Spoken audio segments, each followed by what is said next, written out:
तुला अशा काही व्यक्ती असतात ना, ज्यांना स्वतःच्या आयुष्यात कमी दुसऱ्यांच्या आयुष्यात भारी इंटरेस्ट असतो. भले स्वतःच्या आयुष्याची लागलेली असली तरी चालेल, पण आजूबाजूच्या घरातल्या जेवढे व्यक्ती आहेत तेवढ्यांच्या आयुष्याची डिटेल इन्फॉर्मेशन यांच्याकडे असते. त्यांना पण माहिती नसेल की त्यांच्या आयुष्यात एवढं सगळं काय चालू आहे जेवढं यांना माहिती असतं. कुणाच्या घरात प्रॉपर्टी डिस्प्यूट चालू आहे, कुणाच्या घरात सासू सुनेचं पटतं, कुणाच्या घरात पटत नाही, कुणाच्या घरातली मुलगी कोणत्या टाईमला कोणत्या डेटला कोणत्या मुलासोबत पळून जाणार आहे, एवढी डिटेल्ड इन्फॉर्मेशन यांच्याकडे असते. Strong vision power, extra ordinary hearing power, network तर कमालीचं नेटवर्क कनेक्शन असतं यांचं.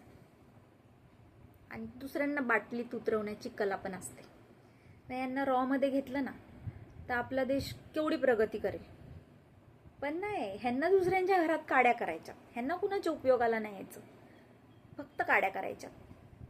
काल तुमच्या सुनेला आणि मुलाला बाहेर जाताना पाहिलं आम्ही. एवढी छोटी छोटी कपडे घालून बाहेर जाणं शोभतं का तुमच्या सुनेला?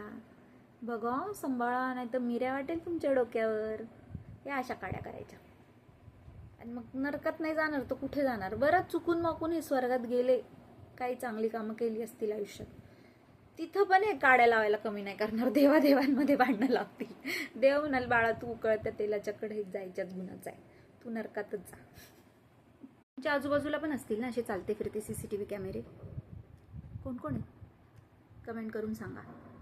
आणि तुम्हीच असाल तर सुधारा, नाही तर गरम तेलाची कढई फिक्स.